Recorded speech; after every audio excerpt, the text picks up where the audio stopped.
there were quite a new number of things. Woohoo! We're live! Yay! There we go. After sort of slight mishap on trying to press the live button, we are live. It's been a long time, guys. I wonder whether anybody's missed us. It's been quiet probably for the last couple of months for people. But how are we? How is the world? Yeah, really well. Thank you, Laura. Yeah, I mean, the summer has been outstanding, and it's where I live. When you get good weather, it is pure paradise. It's just lovely. And yeah, it's been an interesting growing season this year because all the stuff has gone like, what is this big yellow thing constantly in the sky? So all my early planted turnips just went to seed. They were like, oh, this is great. We love this seed. I was like, no, where was my root? But apart from that, yeah, it's been glorious and really nice. And yeah, had a bit of time off in July. And where were you two in August? LinkedIn was like a ghost town. Well, yeah. Sometimes you got to get away. Camping, weren't you? Yeah, I went camping and then I kind of retired from LinkedIn. I just couldn't go back on. I just was like, oh, you know what? I was enjoying the mental freedom of not doing it, of not being there, of not responding. And I was just like, you know what? If I'm not there for a couple more weeks, hey, what of it? Like I had work lined up, so I said I was just going to leave it for a little while. And I enjoyed that piece. And it also meant I wasn't on my phone as much. And you weren't thinking, oh God, I have to get a post together for tomorrow. Oh God, I never went back in there and checked the comments and stuff. And even since I've come back, like even today, I had half an hour out this morning and I've been away for the entire day. And just now I went back to the post I put on this morning. I'm like, okay, well, it's important, but not as much of a priority because I learned the value in not making it a priority. I'm trying to maintain that. Yeah, imagine it. You got a lot of mental space freed up. That's it. And I think it's interesting because the first question you asked there, Laura, was how is the world? And I was like, oh God, I can't answer that. Like the world. And then thankfully, Dan, you answered about your world. Like, okay, that's okay. That's good. That's how you. I like talking about me, Mark. the ego taking over. But so I think that's a challenge. We do need a lot more mental space in the world because it's hard to find. It is hard to find. I think that's just it. And I you and me very similar. I think I wrote a couple of posts at the beginning of August, and then I was like, no, I said I was taking some downtime. I'm not sure I necessarily had downtime. It was just my focus was elsewhere because there was so many things going on that just needed my full presence to be focused on it, and I just couldn't think about. What's the next post? Me jumping in and doing this, and to be fair, when I was back working in a different, life mark one, as it were, we always used to say, forget August because actually most of Europe just disappears because it's too hot. So I kind of took a reminder of that theme. But I'm with you, Mark. I kind of, I had all the great intentions. I'd even kind of mapped out vaguely what I was going to write on the 1st of September. And I just thought, you know what? I'm not ready. So good to have a reset. I feel limped back into LinkedIn. I think it's probably and because the two of you walked away like that and you went, oh, the world hasn't stopped. Exactly. I didn't go on LinkedIn today and yet everything's okay. Yeah.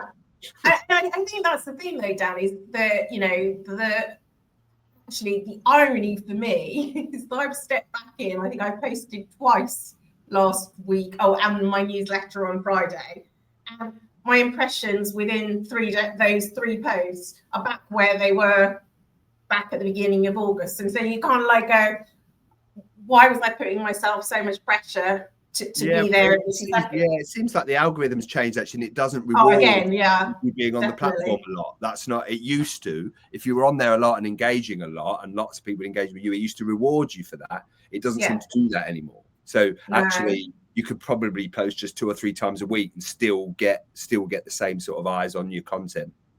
Well, no, absolutely. But that leads beautifully onto today's subject.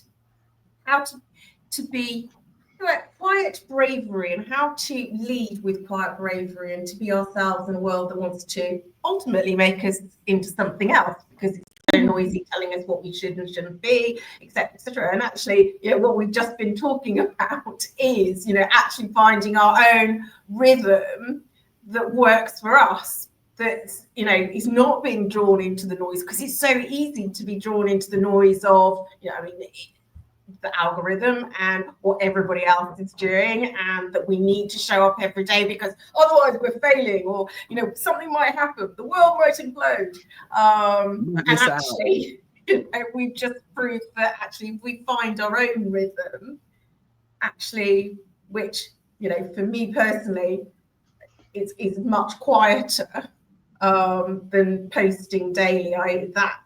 First 2 hours in the morning where I just feel like I get off the first 2 hours and I'm like this for the rest of the day. So for me it's definitely that. But it's, I think that's the piece. But how can we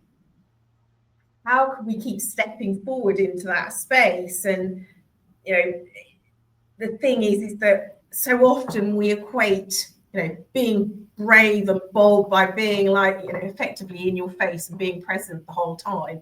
But actually, is that necessarily what's required?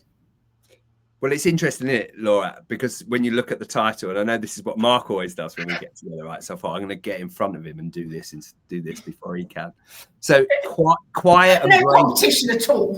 It's those two words, and they're very important, Laura. Quiet and bravery, right? Because actually, they're the sort of words that can mean different things to different people, right? And you made the point that we live in a very noisy world now. We've got noise coming at us from all directions. That everything's alive and awake 24/7. We want everything now. We've got so many devices and so many ways that we can input stuff into us all the time. So it feels like if we want to be a leader and we want to be seen and heard, because to lead we've got to be seen and heard, you kind of naturally think, I need to be loud, I need to be out there, I need to be amongst this noise and getting heard amongst this noise. But actually the brave thing to do, which is the other word in the title there, is shut the F up for a bit. And the successful 21st century leader is seen and heard by listening. And I know that seems like a paradox, right? But that's how you're brave these days, by not joining in with the noise, by zooming out and by listening, by demonstrating to people that you care. If you're going to lead, you need to care about people, because people don't care what you know unless they know that you care. Mm-hmm. So for me, leading with quiet bravery is about listening, is about understanding. And the bravery is the not joining in with the noise, not following the crowd. We live in a world at the moment that's incredibly divided. We have two really competing worldviews, and everything and every debate is always kind of positioned as them and us all the time. And you see a lot of conversations on social media, and people interacting with me who make assumptions that I'm either them or us. And I think to myself, wow, a world that we live in. And the quiet bravery is to not join in with that, and to not be them and us, to be we. No, I'm totally with you, Dan. It's really, there's so many things kind of rushing through my head there, and what you're saying, just through some things that have happened in the last week with me.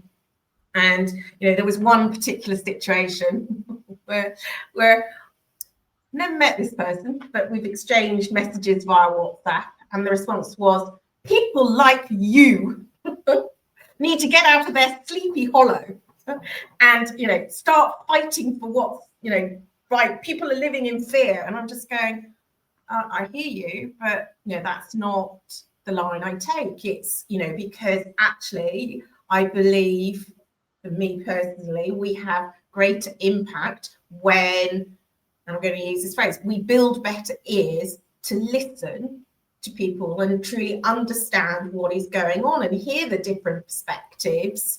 And that's what we're not seeing enough of right now. And absolutely with you, Dan, in that whole thing of being able to sit in the discomfort of the noise around you, because it's very easy to get drawn into that, but still be present sufficiently that you're going to listen, where you can actually respond because you've built better ears. But unfortunately, at the moment, there is quite a lot of reactionary responses. And, you know, we're being brave because we're doing this. And that's really hard. I mean, I chair the independent advisory group to Kent Police, and one of the hardest things I've had to do is listen to the noise from the very start, when there was, well, it needs to look like this and look like that, and I call it the hairdryer moment, where you kind of feel like you're being blasted, but to hold the ground, to hear all the voices, and still take steps forward. And yesterday at the quarterly meeting, somebody came up to me, one of the people who's been there probably since, right since I took over the position, and she said, "Oh my God, Laura, you have done an amazing job, because you have taken on board all of these conflicting perspectives, and you've created it into something that is meaningful for all of us. You have listened to us, we've contributed to something, and this is where we find ourselves." Is it perfect? No, I'm going to, I'll be the first person to tell you, I'm still learning stuff from them. And, every meeting is always interesting. There's always a new nuance. But for that, when I've got this sort of very, hairdryer noise going on when we started, to being now them sort of going, God, you actually have listened. I feel that my opinion matters, and we're building something collectively together. That for me is I feel quite proud of being able to do that. I mean, it's been hard to sit with that noise and not to take it on board and say, I'm failing at this, and gosh, why didn't I think of that? But that's the world we find ourselves in, I think. I don't know. What's your thoughts, Mark? Yeah, I think it's very interesting in our modern world how loud it is. But I think one of the reasons why it's so loud is because nobody's listening, and we're all shouting above it and across each other. And that's why we're so loud. Like, you saw the march that was in London last weekend, and people draped in Union Jacks and, make Britain great again. I don't know what the main slogan is of what the thinking is. And we can sit there and go, oh, these are idiots, right? But how does that help? Who does that help? Are people shouting into the void because no one's listening and no one's actually explaining? And is the bravery in those spaces needed to listen, to explain? A bit like your example there, if people actually get heard, then they don't keep shouting because they know someone's listening. And therefore they can lower the voice until it becomes a conversation. And maybe the bravery is in putting yourself forward, go, okay, well, I'll listen. But we can get down a very deep rabbit hole into that space of whether will add value. But it's if you are in any institution or any organization or any space where people aren't listened to, they get louder because they're not being listened to. And then if your style of being a leader is to shout them down and to get louder again, then it doesn't work. It doesn't work in the long run. It doesn't work at all to that end. And so I think that need of, look, again, on that same point, right? And I was only thinking this today, because we all, and Dan alluded to it there, right? There is this idea that in our modern world, we need a different kind of leadership. We need a vulnerable kind of leadership. We need this kind of way to understand and to be, right? But yet, if I arrived on this planet today and I didn't know how our leadership structures worked, and I looked at the news, I would say, oh God, you've got very loud vocal leaders, and people obviously want that because they elect them, and yet there's this people who want this kind of dictatorial kind of leadership, and it's kind of alarming to me that seems to be people who kind of want to be told that what they believe is right and then told what to do on the back of that. is that really a good way to develop as people? Because then we don't grow and change ourselves, you know. So like, it's the bravery, and the bravery is standing against that in some ways. Like, I think it's so complex, and I'd love to try and take it from the leadership point of view. I wonder how many leaders who are still dictatorial and didactic are still succeeding. In the right space, are they still succeeding? Because we see them in political spaces now quite frequently being loud and not brave. And like, it's not brave. Is it brave to shout stuff that's not true? Like, is that bravery, or is that opportunistic? I'm not sure anymore. Like, it would be brave to stand up and be opposite that. But like, I don't know where that goes. And I don't know. I know what kind of leader I'd like to be, but I don't think it's that kind of leader. I hear you, and I think sometimes it is. Maybe I'm wrong, but I think there's a perception for some, and I'm not saying that this is, you know, everybody, but I think there is a perception for some when somebody shouts loudly and is strong and firm in the way they come across. There are some who believe that they have all the answers, and there is a comfort, wrongly or rightly, in hearing that voice. But they kind of lost their sense of personal agency. And I think that's where it becomes dangerous, is because you then become, you know, almost blinded to, you know, there only being one truth in the world. So I'm with you, Mark. I'm not sure that's the leadership that's required in the world right now, because it's, you know, so fragmented, it's so uncertain, it's so unpredictable. It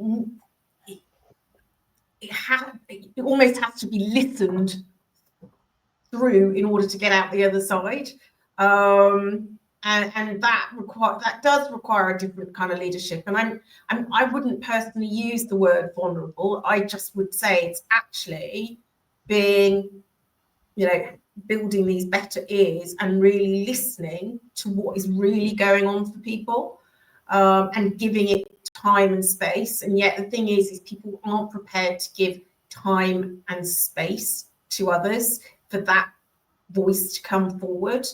And I think that's often that quiet bravery, is to stand in a space, firstly, and be prepared to listen to the noise, but also be prepared to listen to the silence as well, because I think that's incredibly hard. And I think a lot of people find it incredibly hard to sit with silence because they feel they have to step into it, and actually to collectively move forward. But of course, we're not taught at school like that. That's not, you know, I mean, you know, my favorite saying is that, you know, we go to school and by the time we're 11, it's sort of pretty much indoctrinated into us that the leader has all the answers, aka the teacher. If we follow the sequential steps, we'll get a gold star. Fantastic, brilliant, excellent, success will be ours. But then what happens when the path doesn't quite follow and we don't have all the numbers and we don't see it in quite the sequence that we thought it was meant to be? And that is what I think the place is we are right now. And people haven't got different tools to be able to do that, because we're so used to and reliant on a leader who has all the answers. And being a leader who is prepared to be quiet, to listen, is quite different. Just before you jump back in, Dan, can I just say, like, because that's what I'd written in front of me before you started speaking there, Laura, like, is brave leadership admitting you don't have the answers? Yeah, that's a very brave thing to do. And I'm with you, Laura, about the use of the word vulnerability. And I think actually probably what we mean here is integrity. Yeah. And I think this is what we're lacking amongst the noise and all the polarization. And, you know, Mark said there, is it brave to stand up and tell lies? I think it is, actually. I think it is brave to do that. And what it always comes down to, and you know, I often think back to this is not one for the kids, to Yes Prime Minister and Yes Minister. I love that program. My dad had me watching it as a kid. And when Humphrey Appleby, the civil servant, used to say to Jim Hacker, the minister, when he was doing something stupid, he would say, "Oh, that's very brave, Minister, very courageous." Because as a fine line between bravery and stupidity. And, you know, telling lies, barefaced lies on a public platform is brave. In the same way as Humphrey Appleby would say to Jim Hackett, that's very brave. That is brave. But does it work? That's what it all comes down to, right? Mark mentioned it there about humans. We're here to evolve and grow. We want to move forward, don't we? We want to be better. That's how we're all driven. And right now, all this noise is actually just people trying to do that. You know, it might not be in a way that is very successful or lasting, and that's what we've got to say. What works, right? And what we know doesn't work from our lessons from the 20th century is command and control, top-down leadership. We've seen it works to an extent if we're allowing people to be exploited, and we're happy with that. But we're not now. As a culture, we're saying we're not happy with that anymore. We're not happy with the gap anymore. And the people that took to the streets of London and all that are people that haven't been heard for decades. And like Mark said, if you don't listen to people, they will keep shouting and shouting and shouting and shouting. And now they're on the street and they're covered in their flags and they've got something to say.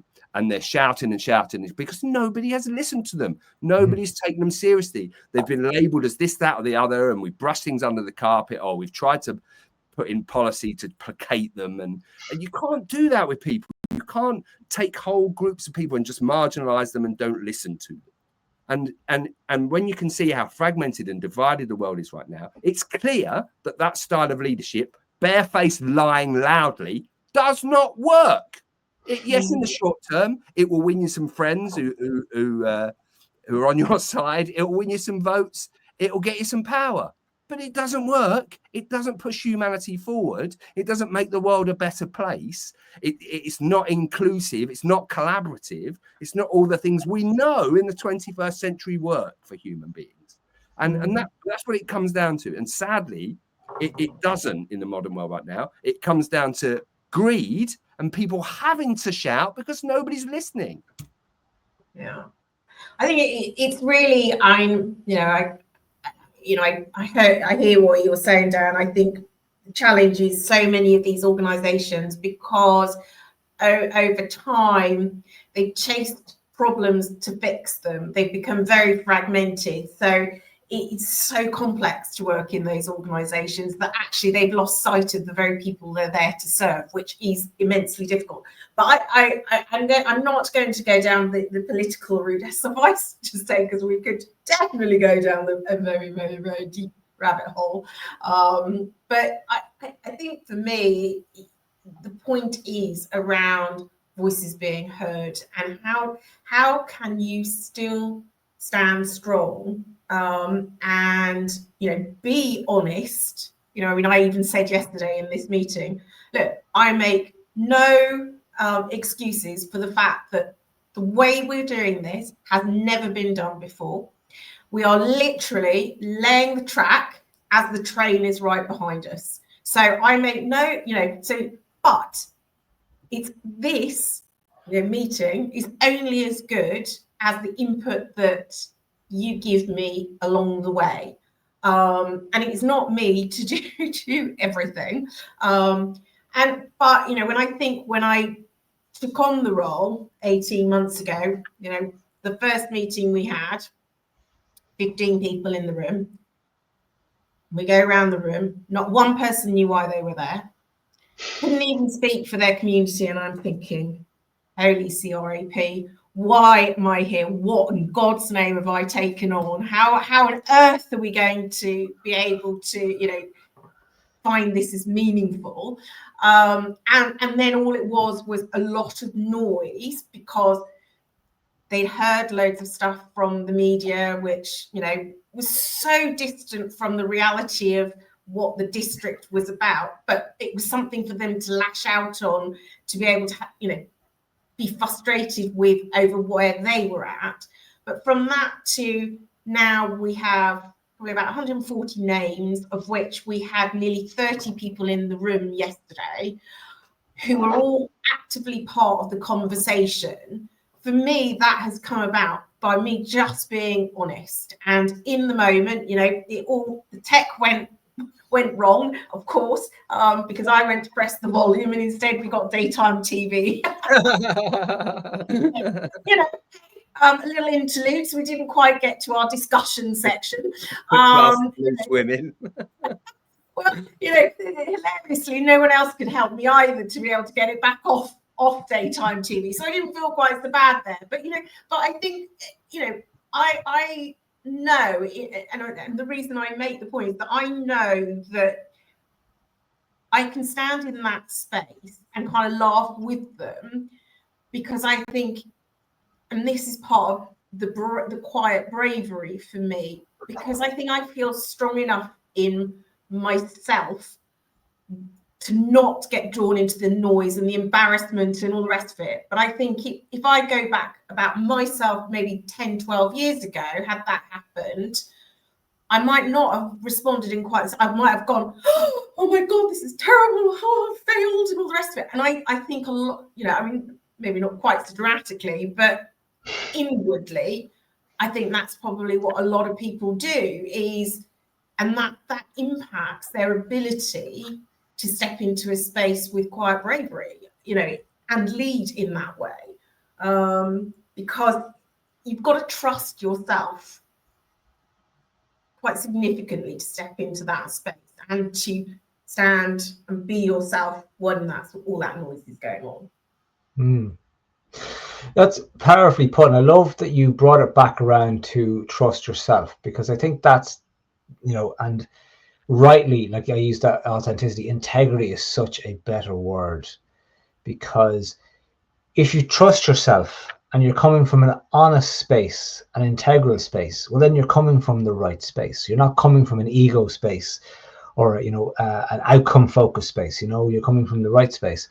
I spent yesterday giving a talk, fascinating few hours with priests in the diocese, and they are being challenged with a change of how they lead. I thought this was quite interesting for them, because, you know, I only have to give a small history of Ireland and the collapse of the Catholic Church in Ireland. For 30 years ago, you know, these priests would have been lauded in society and, you know, had so much power and respect, and where they have zero now and they have no numbers at all. Like, there's so few of them. The average age was 72 years old in the room, like, which tells you an awful lot. And these are guys who have to learn new ways to work and new ways to lead.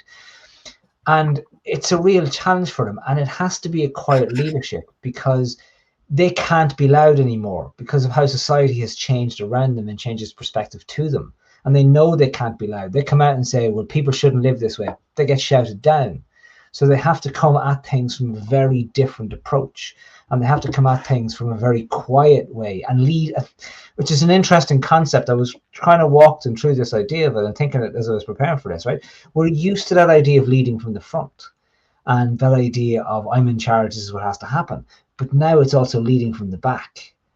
It's I'm in the room, I'm guiding what's happening, I'm listening to what's going on, but I'm leading from this space, and I'm allowing everyone else feel like they have an input and feel like they have control, and feel like, not control, but feel like they have a sense of agency in what we're trying to do.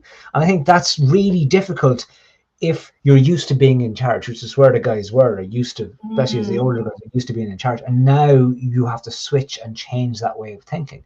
But there isn't another solution, because loud doesn't work anymore. And maybe as a microcosm for what we're talking about, that's a good example for how loud is no longer at work at all in a space. And it's only through the quiet leadership and through demonstrating how to lead. And some of the stuff we were working on was mindset, how you become solution focused as you're looking at the problems. And my point to them about why you need to do this is because if you're leading from the back of a room, you're leading in the room, you have to demonstrate how you want people to be in that space, how you want them to be solution focused. And it is that being integrity, it has to be that demonstration of what we do. Like the example I gave when I was posting about this today was my father, right? And I didn't talk through the example specifically, but what I said was that he would do the hard thing, even though it would have personal repercussions. So to bring it to what it was a local community thing. One example of it, because he was always doing it, was like they had a game and they would have won. The other team was missing two of their best players on holiday, and they asked her to postpone the game. And for time immemorial, the team would go, "Oh no way! Why would we do that? What an opportunity! We're going to win. We're going to get the trophy." And he went, "Actually, it's not right that we play this game when your two best players aren't there. So no, we won't. We'll postpone the game." And then we lost the game. and he was vilified for doing it. But he said, like, it was the right thing to do, though. You know, if we had won because they were missing their best two players, had we won? And the other guys agree, of course we'd still won. Yes, to a point we'd still won, but not in the right way. Yeah. And that's the question. Like, so, and maybe, and that's the space we have to go to. We shirk the hard decisions because the repercussions are personal. Yeah. And that's really, really difficult. And that's where the courage and the bravery really comes in. When the repercussions are personal and we have to potentially suffer because we have to do the hard thing, well, then that's when we shy away from the bravery. You couldn't have said a truer word, Mark. I think that's the thing. That's the bravery and the courage comes when we recognize that there is a very real repercussion that could impact us, but we still step forward anyway. I think that is true brave leadership, where you honor that place. You nailed it, Laura, with the word trust, and Mark picked up on it straight away. And what's the opposite to trust? I don't know that there is one, but perhaps it's fear, right? And a lot of leadership in the world today, in the corporate world as well as in the political world, comes from fear, and that leadership comes from fear because they don't trust themselves.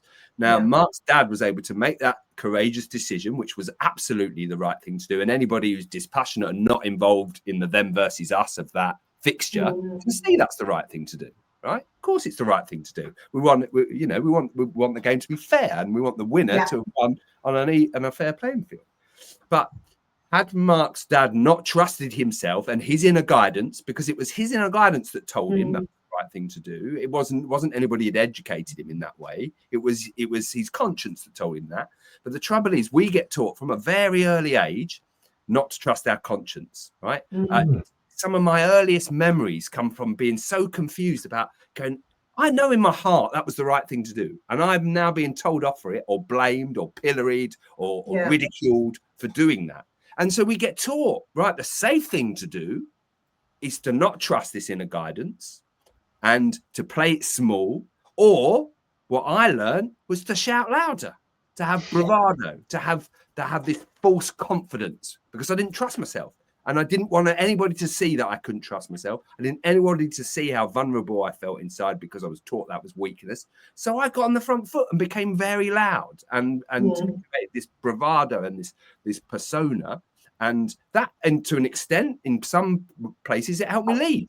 I was always captain of the football team because I would happily organise people and talk and be loud. But now, in the 21st century, we've got to start trusting ourselves. We've got to get back to that inner guidance. And it's feeling that tells us that. And it is very brave to stand up in the face of a majority, and a loud majority, because your heart tells you to. It's very brave. But that's what we need right now. No, the thing, when you're saying, you don't know what the opposite of trust is, I think the thing that was going through my mind when you... and I think the thing that was going through my mind is, when we don't trust ourselves, it's because we don't feel safe. And safe with ourselves, I think, is probably the first point of call, or we don't feel safe in the environment that we're in. And I think that's, unfortunately, where the world is quite significantly in that place of I don't feel safe right now. And that's where, again, we come back to this quiet brave leadership piece. And I think the way you describe it, Mark, about being, sort of almost at the back of the room type thing, the back of the pack, I see that as kind of, that leader looking at the people within the group, kind of joining the dots, helping the understanding, helping them signpost between themselves, in order that as the leader, you are there to facilitate co-creation, collaboration, because that's actually the role of leaders today. And to make sure no one's left behind, Laura, isn't it? That's another thing. When you lead from the back like that, you get the better overview, and you make sure nobody's getting left behind. Because again, culturally as people, we have decided we don't want to leave people behind. No. Now, the way we're now delivering that doesn't appear to me to be working. But we know it doesn't suit all of humanity if someone gets left behind. You know, that is where crime and deprivation and all that stuff comes from, is people being left behind. And if you're leading from the back, and I might be wrong about this, but I think that's what wolves do apparently when they're on the move. The alpha, which we don't have in humans, by the way, so if anybody ever tells you we do that, that's rubbish. But the alpha wolf leads from the back. The young males, they're ploughing the furrow up the front. The wise alpha male is at the back. I think that's, for me, is that all-seeing eye, that all-hearing ears. That's bad English, I give you that, but we know you get what I mean. Mark, you look like you're contemplating something there, quite profound. It's a very interesting point. Like there's no alpha in the space, right? That we in human culture, right? And we tend to try and seek it. And like a little of what we're saying there, right, about the noise and the lack of noise, right? And people looking for answers, because we don't have answers. We tend to look now to the person who we think has answers. And we go, okay, great, you have answers. I like those answers. I take those answers. Right, Mark? Especially if they're easy and if they're easy answers, right? We go, we like that. A nice, easy, simple, popular answer. Yeah, or they feed the fears we have, which is the easiest one of all. Like, oh, I attach that. Yes, I'm scared of that too. Let's be scared of that together. And it's easier to confront a fear if we are joined together. But just as easy, it's as easy to lead if we are joined together. It's the same thing. Confronting the fear of not succeeding. And like when you were talking about, the thing about bravery, right, and safety and the trust piece, to do something brave, we have to take a risk. Yeah. To do something brave, suddenly we're not safe anymore. And that safety can be putting our neck out there, can be making a statement that we know people aren't going to agree with. Or that safety can be as simple as we have to step out of our comfort zone. And like, if we bring it right down to the micro, because we've been very much on the macro, we bring it back right down to the macro, and we talk about brave on an individual level. Like, if you realize that maybe you have an issue with drink, right, and maybe your entire friend culture is revolving around drink, it's a very brave thing to say, well, I'm not going to drink, because look, it, and in our culture, in this part of the world and in the UK as well, people will be saying, oh, what do you mean you're not drinking? What's wrong with you? Why are you not drinking? Right? And then suddenly that becomes a pressure. And then you're like, well, how do I find a life? How do I find a life outside of this? I know people who struggle to cut out, let's say, alcohol out of their life, because their life is built around it. I don't know what my life is going to look like outside of it. So it's easier to keep doing the thing that's not good for us than it is to take that brave step and try and create something new. And I know that's on a small level, it's a small example of it, but it requires the bravery to get out of the comfort zone. And all of the positive change we want to make, it means that we have to leave an old life behind. We have to leave something that we're so used to, that we wear like that old t-shirt that it's so comfortable every time you put it on. It's full of holes and it's just bits, and you had that example there during the week, I think, Dan, on one of your posts last week. Like, and but if we don't take it off and put on something new, then we're still going to be wearing that raggedy old t-shirt, like, and it's not good for How will we ever know if we're going to like another one if we don't ever put it on? Exactly. But we don't like the discomfort of not belonging and not fitting in and being different. We're not but you're right. It's like, how do we don't know what we don't know, and if we're only comfortable in our tatty t-shirt, then we're never going to know what a brand new super duper one's going to go. I mean, of course they've got to wear the uniform that we're wearing this evening, of course. You don't fit in unless you're wearing the uniform. But all joking aside, you're absolutely right. It is that risk. It's the risk of being different, of not fitting in, of not belonging somewhere. That is a brave step to take, to be different, because people don't like that. Look, I mean, there's enough blooming TikTok videos out there about how you can all look exactly the same and this is what you need to do in order to be perfect. I wrote something in response to someone's post this morning, and sort of said, when are we going to realize that we are all perfectly imperfect, just as we are, and that's absolutely fantastic. And we already belong right where we are. Beauty of being human, isn't it? It's what makes absolutely. We're all little pieces of the puzzle. We all have unique gifts and talents to bring, and desires and passions to bring to the table. It's what makes us human. Why we're so obsessed with trying to be the same is beyond me. But yeah, and I think bringing like Mark did, let's talk micro again. And you know, if we all want to lead with quiet bravery in our lives, we have to learn to trust ourselves. Yeah. And we have to learn to do what's unfamiliar. We have to learn to regulate our emotions and our nervous system in order that we can feel safe, because we are safe, really. And fear is very clever. It turns up in all sorts of different disguises to hold us back and help us make excuses and build false narratives that stop us from moving forward. But really, one little step at a time. Let's admit life's uncertain, and that's okay. Yeah, absolutely. Well, look, I'm very conscious of time. So, final thoughts, guys. Mark, what does quiet bravery look like in your life right now? What are you being quietly brave about? Pretending I like having a dog. No, I can't say that. Joking. A puppy takes an awful lot of time. I didn't realize.